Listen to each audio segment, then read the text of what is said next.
Hello and welcome to Daily News Simplified, where we take up important articles of the day from the newspaper and discuss them in detail as per the demands of Civil Services exam. Articles covered today are displayed on your screen and their notes in PDF and Word format are provided in the description box down below. Without further ado, let us begin. Starting off with the first article of the day, which appeared in the Indian Express on 20th of March this week.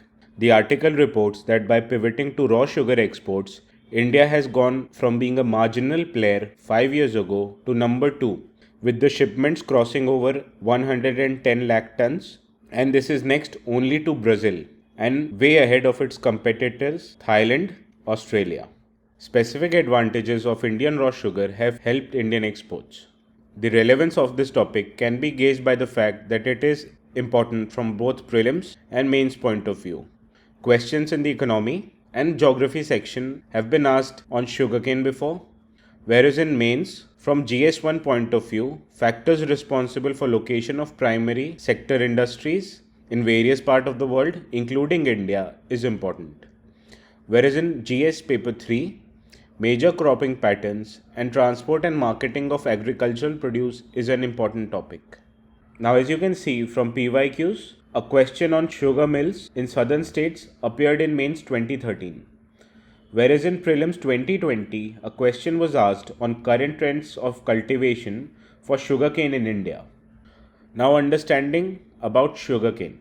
It is a crop of tropical areas. It is grown under rain-fed conditions and is cultivated in subhumid and humid climates. But in India, it is largely an irrigated crop. In Indo-Gangetic Plain, the cultivation is largely concentrated around areas in Uttar Pradesh, extending up to northwest in states of Haryana and Punjab. Whereas in West India, it is concentrated in states of Gujarat and Maharashtra. Moving further south, we can see that it is spread over states of Karnataka, Andhra Pradesh and Tamil Nadu. 2/5 of the nation's sugarcane is produced in Uttar Pradesh. However, the yield in northern India is low, whereas southern states Maharashtra, Karnataka, Tamil Nadu and Andhra sees higher levels of sugar yield. Now understanding facts about sugar exports in India. Between 2017-18 and 2021-22, the sugar exports have zoomed 6 times from $810 million in 2017-18 to $4.6 billion in 2021-22. This increase is even more significant in quantity terms. As you can see, in the year 2016-18, the exports was limited to 6.2 lakh tons, whereas it increased total of 18 times in 2021-22. Where sugar exports reached 110 lakh tons. Out of India's total exports of 110 lakh tons in 2021-22, Raus accounted for 56.29 lakh tons. The biggest importers of Indian raw sugar were Indonesia, Bangladesh, Saudi Arabia, Iraq and Malaysia. The country also exported 53.71 lakh tons of white or refined sugar, the leading destinations of which were Afghanistan, Somalia, Djibouti, Sri Lanka, China and Sudan.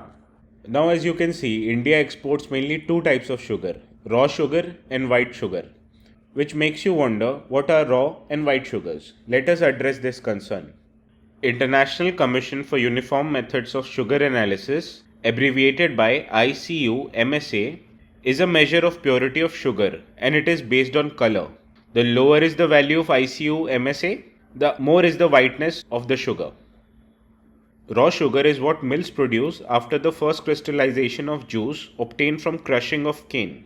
This sugar is rough and is brownish in color, having an ICU-MSA value of about 600 to 1200 or even higher.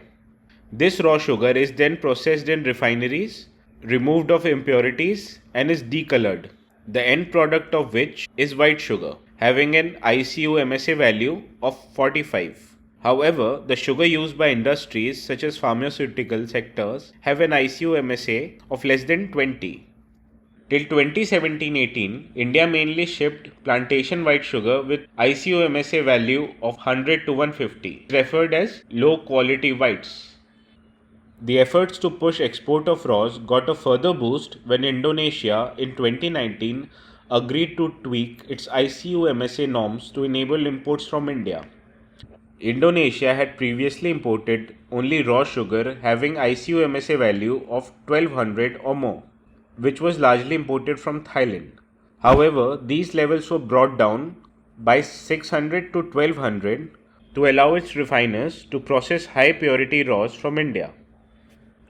Now, why are raw sugar exports preferable? There are multiple reasons for that. Let us address them one by one. The first is ease of transport and distribution. Much of the world sugar trade is done in raw sugar, which are transported by transport vessels having the capacity of 40 to 70,000 tons, and it requires no baggaging or containerization and can be loaded in bulk. The buyer of this raw sugar are the refiners, whereas the white sugars are usually packed in 50 kg bags and are shipped in ships having lower capacity and over short distances. The buyer of this white sugar is the end consumer. The second reason is the time window. Refineries in countries such as Indonesia, Malaysia, South Korea, China, and Bangladesh import raw material from Brazil. Brazilian mills operate from April to November, whereas our crushing season is between October to April. As a result, India approached these countries so that they can source Indian sugars during Brazilian off-season. The third reason is freight cost savings. Voyage time from Indian ports such as Kandla or Mundra to Indonesia takes about 13 to 15 days, whereas similar voyage time are 43 to 45 days from Brazilian ports, thus making import from India less time consuming. However, there are specific advantages associated with Indian raw sugar. First is dextran. Dextran is a bacterial compound formed when sugarcane stays in sun for too long after harvesting. Indian raw sugar is produced from fresh cane crushed within 12 to 24 hours of harvesting, whereas crushing times in Brazil can reach up to 48 hours. As a result, Indian raw sugars are dextran free. Second reason is polarization. Polarization is the percent of sucrose present in raw sugar mass. The more is the polarization, the easier and cheaper it is to refine.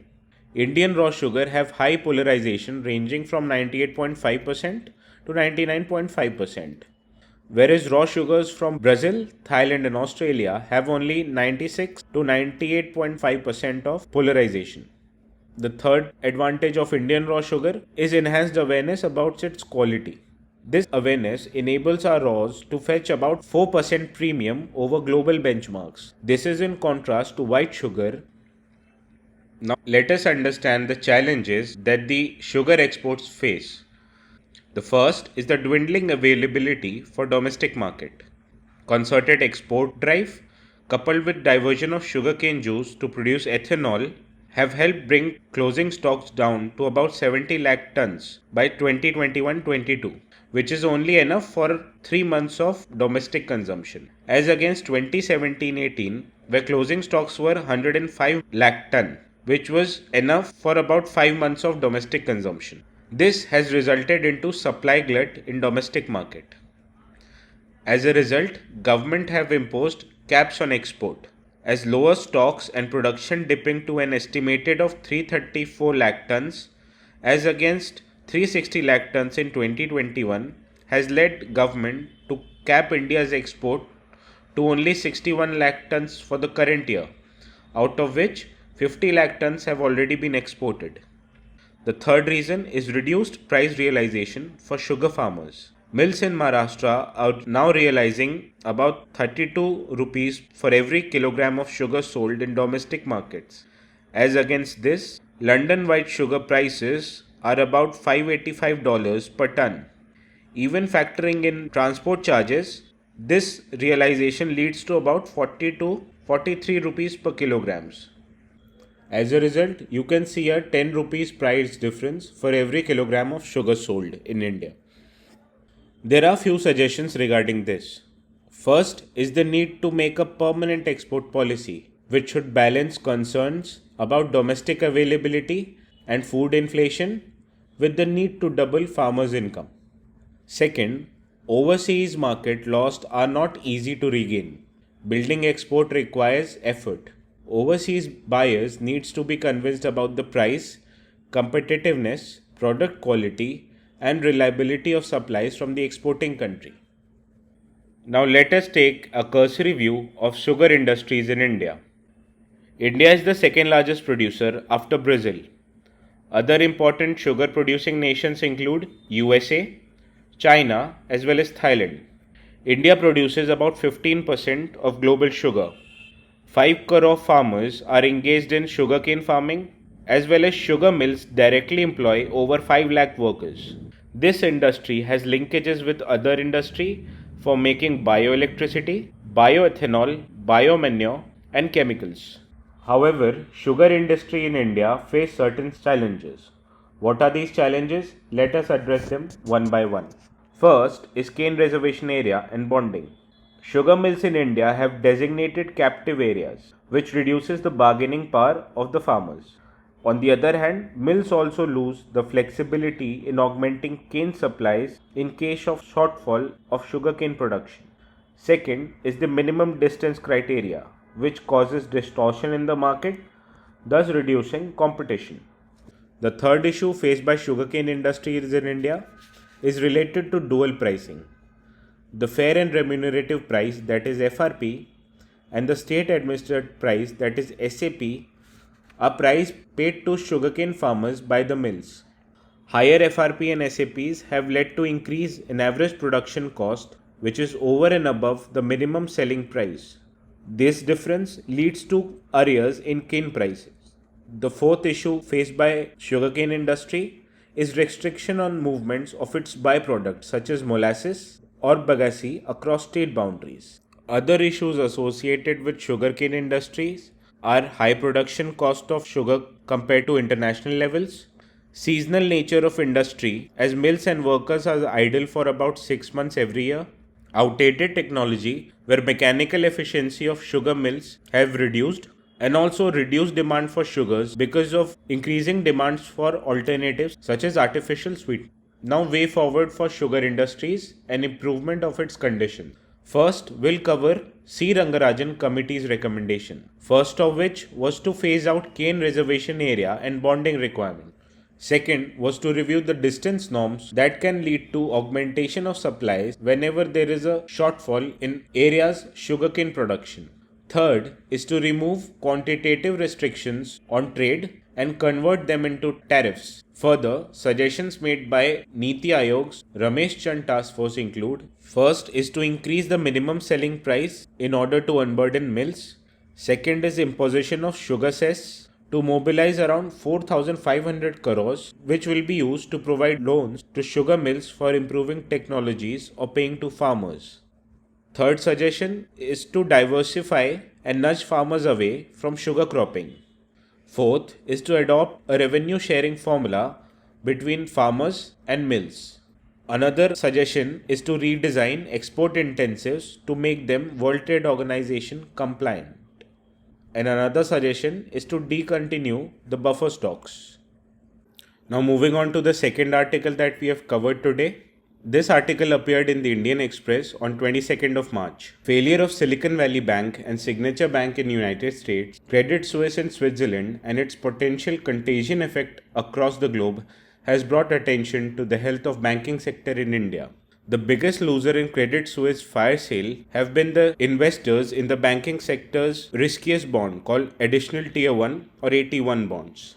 These investors are faced with a $17 billion wipeout that can potentially push Europe's $275 billion market into turmoil, which has a likely cascading impact across the geographies. This is the biggest wipeout ever of Europe's AT1 market. Now, banking sector in general and monetary policy in particular is important from exam point of view, which is apparent from this mains 2016 question on banking sector and financial inclusion. Whereas in prelims, in the year 2022, question on convertible bonds was asked because of the Yes Bank crisis. While in prelims 2021, a question on urban cooperative banks was there as a result of PMC's banking crisis. Now let us discuss in detail the effects of bank failure on economy in general. The failure of a bank anywhere can have a contagion effect worldwide. This failure of a bank will likely cause a greater damage to the domestic real economy if its activities constitute a significantly large share of domestic banking activities. It is also likely to damage the confidence in the banking system as a whole. Now, indicators that shows vulnerability of a bank. The first indicator is the size. It measures the systemic importance of a bank of the system. The size is the most important indicator when compared to the other indicators. Second, the failure of one bank could potentially increase the probability of failures of other banks if there is a high degree of interconnectedness between them. Third, the larger the number of linkages and the size of individual exposure, the greater is the potential for systemic risk getting magnified, which is defined by the complexity of the banking sector. This will lead to nervousness in the financial sector. Fourth is the substitutability. The greater the role of a bank as a service provider in underlying market infrastructure like payment system, the larger is the potential for disruption in terms of availability, the range of services provided, and the infrastructure liquidity in case of failure. Also, there are costs for customers in case of banking failures. These include stuck deposits, moving to another banks, which includes paying higher service charges. Now, what are the impact of Credit Suisse crisis on the bond markets? With the size of nearly $130 trillion, the global bond market far outweighs the stock market in terms of size, and it plays an outsized role in the global financial system, especially in the way the governments raise funds to manage their deficits. Following the Swiss regulator's announcement of writing down about $17 billion worth of Credit Suisse AT1 bond markets, European Asian bond markets tanked that particular day. Rumblings in the bond market could make it harder for other lenders to raise new AT1 debts, especially if the financial sector is facing tough times. To protect the banking sector, Basel Committee on Banking Supervision, which is under the Bank of International Settlement located in Switzerland, has come out with Capital Adequacy Ratio. The Capital Adequacy Ratio, or CAR, lays down certain norms to ensure financial stability and prevent failures of the bank. Capital Adequacy Ratio is the ratio of bank's capital to its risk. Otherwise, it is also known as Capital to Risk Assets Ratio, or CRAR. Bank's regulatory capital is divided into two parts, Tier 1 and Tier 2. While Tier 1 is subdivided into Common Equity Tier 1, that is CET1, and additional Tier 1 or AT1 capital. Banks in India are required to maintain a CAR of 9%, that means Tier 1 capital of 7% and Tier 2 capital of 2%, along with capital conservation buffer of 2.5%, bringing the total to 11.5% of the net capital with the bank. Now, what are these AT1 bonds? Let us discuss them in details. AT1 bonds or additional tier bonds are a type of perpetual debt instruments that the bank use to augment their core equity base. They do it to comply with Basel III norms. These norms were introduced by the Basel Accords in 2009 after the global financial crisis to protect depositors. Now, how are these AT1 bonds different from other debt instruments? First, they are perpetual in nature as they do not carry a maturity date. Banks have a call option that permits them to redeem these bonds after a certain period. 2. They offer higher returns to investors. But when you compare it with other debt products, these instruments carry higher risk as well. Third, if the capital ratio of the issuer falls beyond a certain percentage or in an event of an institutional failure, the rules allow the issuer to stop paying interest or even write these down completely. These bonds are subordinate to all other debt instruments and are senior only to equity.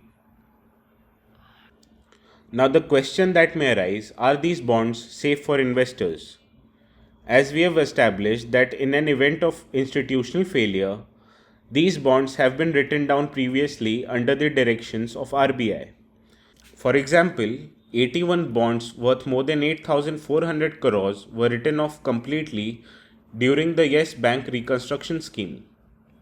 In this backdrop, it is fair to say that 81 bonds are high risk instrument for investors, especially for the retail investors. Now, what are the impacts of such crisis on Indian banks? The decision to write down Credit Suisse 81 bonds to zero after the lender's takeover may contribute to higher cost of capital for banks, including the Indian lenders, as they have to offer a premium over government bonds to make these instruments attractive for investors.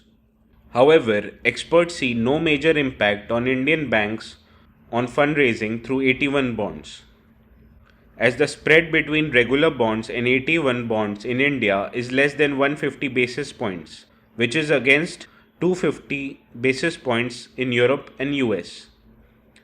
Indian lenders have limited dependence on such securities, which makes Indian lenders capable of enduring any potential contagion given their manageable exposures to global counterparts. In addition, strong funding profiles, a higher saving rates, and government support to these banks bolster these domestic banks with sufficient buffers to withstand losses on the government securities portfolio due to rising interest rates. Now let's take an overview of banking sector in India. The regulation of the banking sector is under the purview of India's central bank, that is Reserve Bank of India, which issues various guidelines, notifications and policies from time to time to regulate the banking sector. In addition to issuing regulations and guidelines, it also administers the provisions of RBI Act, Banking Regulation Act and the Foreign Exchange Management Act. It also has wide discretionary powers and is authorized to inspect and investigate the affairs of a bank and impose penalties in case of non-compliance. From the previous slide, we have established that domestic banks are relatively safe. Now, what are the factors that makes them safe? First is the deposits, which are not drawn in such bulk quantities, as household savings constitute a major part of banking deposits in India, as against in US, where a larger portion of bank deposits are from corporations. A large chunk of Indian deposits are with public sector banks, and in case of private sector banks, they are with strong lenders such as SDFC, ICICI and Axis banks. Thus, the customer need not worry about their savings because government in the past have always stepped in when such banks have faced difficulties. In India, the approach of regulator has been always to protect depositors' money. The best example of which was in case of Yes Bank, where a lot of liquidity support was provided by the State Bank of India. Now, what are the statutes and regulations that govern the banking sector in India? And what are the regulatory mechanisms in place to protect banking sector from such crisis? Let us discuss them in detail. Statute and regulations governing banking sector in India. First is the Reserve Bank of India Act of 1934, which was enacted to establish and set out functions of the RBI. It grants RBI the power to regulate the monetary policy of India and lays out the constitution, incorporation, capital, management, business and functions of the RBI. Second is the Banking Regulation Act of 1949. It provides a framework for supervision and regulation of all banks.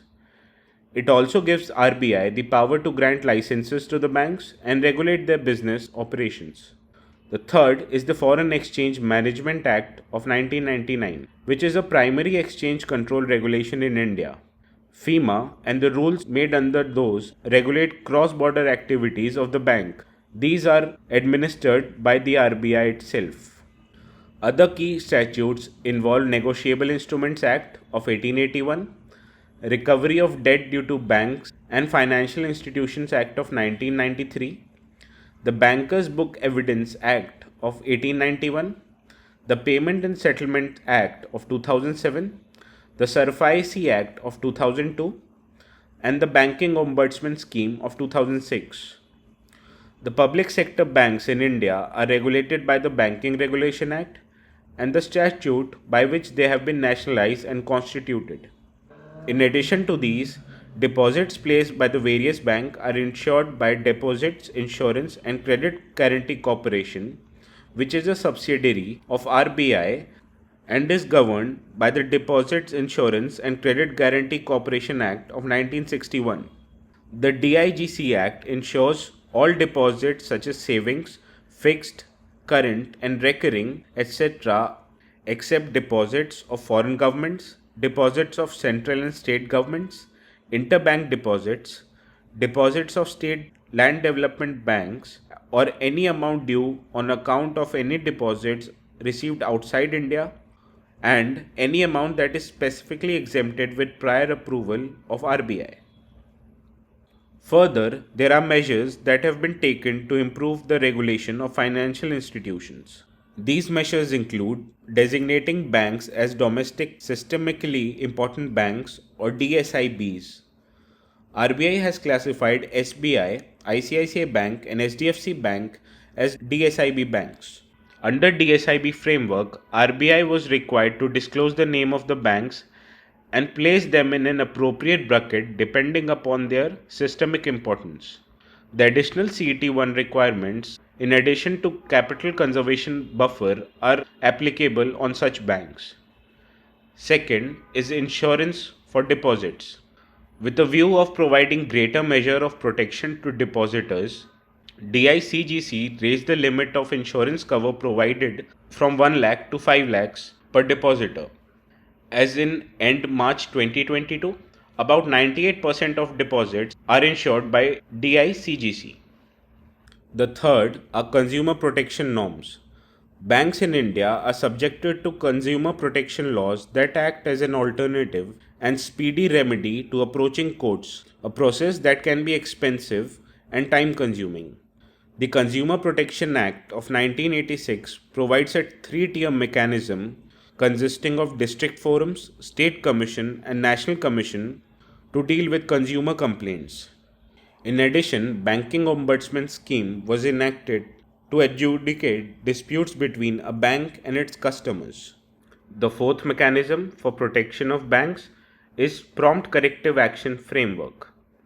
This framework applies to all banks operating in India, including foreign banks operating through its branches or subsidiaries, based on breach of risk thresholds of identified indicators.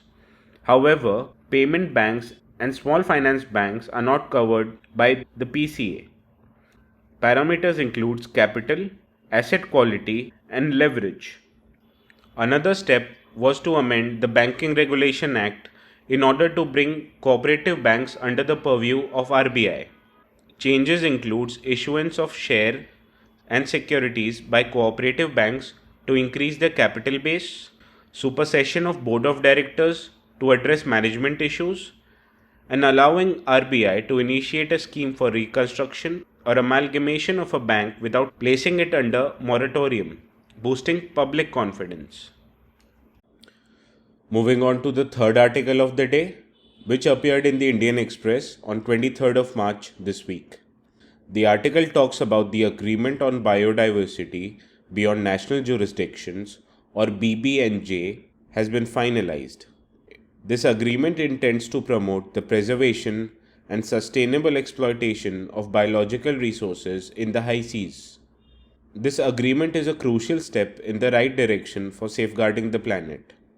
This treaty is important from prelims point of view, as general issues on environment ecology, biodiversity, climate change, and various UN conventions have been asked before. Similarly, in mains paper GS3, conservation, environment pollution, degradation, and environmental impact assessment is important. The importance of this topic can be gauged from the fact that it was asked in mains 2022 before. The question asked us to discuss the global warming and mention its effect on climate change, especially in the light of Kyoto Protocol. Similarly, in prelims 2020, the importance of UN Convention on Combat Desertification was asked. Now, what are high seas? In 1982, United Nations Convention on Laws of Seas, or UN Clause Treaty, was established. It gave the legal status of marine resources, the boundaries of ocean areas that countries might claim sovereignty over, and the rights and obligations of nations in relation to the seas. Exclusive economic zone were established by the treaty. These are the ocean regions up to 200 nautical miles from the shore where a country would have exclusive rights to all economic resources such as fish, oil, minerals, and gas. The high seas starts at the edge of country's exclusive economic zone. It is recognized as the common legacy of all mankind and is outside the scope of any specific country. State operations in the high seas are permitted as long as they serve peaceful goals like maritime research. The high seas and seabed areas beyond the limits of national jurisdiction play a critical role in maintaining life on Earth. However, up till now, just 1% of these high seas have been appropriately protected, and the existing governance structure for the preservation of marine biodiversity is ineffective and characterized by significant gaps. Now, let us discuss the UN Convention on Laws of Seas. It was signed in 1982 and provides a legal framework for marine and maritime operations. It is the only international treaty that establishes a framework for state jurisdiction in marine regions. The laws of seas is the another term for it, and it confers varied legal statuses on certain nautical zones such as internal waters, territorial seas, contiguous zones, exclusive economic zones, and high seas as the five primary zones that divide maritime areas. It also establishes the obligations and rights of each of the five concentric zones in addition to partitioning the offshore territory of coastal states.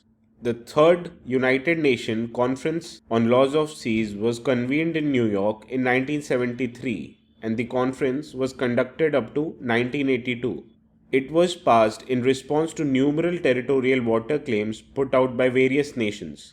The agreement included a number of key provisions, such as those for exploitation regime, navigation, exclusive economic zones, as well as those for settlement of disputes, scientific research, deep seabed mining, environment protection, and continental shelf jurisdictions.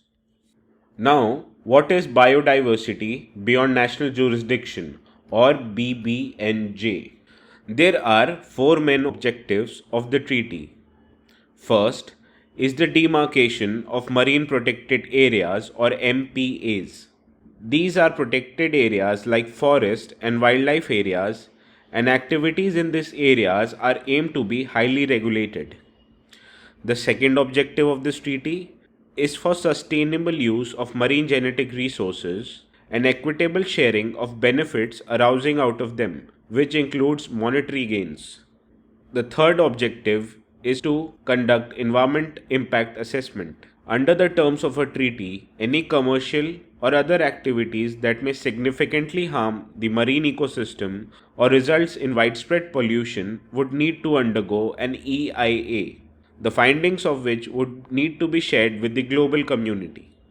The fourth objective of the treaty places great focus on capacity building and technology transfer, as small island states and landlocked countries lack the resources and the knowledge necessary to contribute significantly to conservation initiatives. Such an important treaty has certain significance. Let us now address them one by one.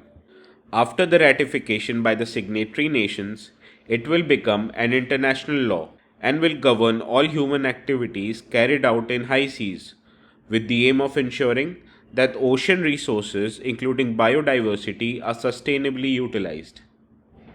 As 43% of Earth's surface and 64% of oceans are made up of high seas, according to Deep Ocean Stewardship Initiative, a network of international ocean specialists, these regions are home to over 2.2 million marine species and up to a trillion distinct types of microorganisms. This treaty will help protect them.